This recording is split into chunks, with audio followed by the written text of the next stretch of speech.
lama qiyaasi karayo markii la igu burburkii ka hor caawa nasiib ayaad u yeelatay dadka kale waxaan aaminsanahay inaan ka farxad badanahay waayo wadankayga inta burbur badnaayo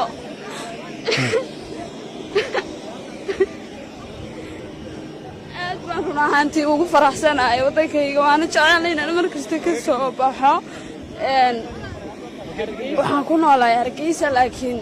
waan jecelahay wadankayga inaan ku soo laalaabto يعني وأنا قاعدين كروي ودن كيجي أنت بربر كسرنا أو ما أنت اللي يقولي أو كلن كيكوات أو لقى بحي أو دولمات كسمينة رونا هانتي أتبع وفرح سنة ودن كيجي لا هنا بدأ هو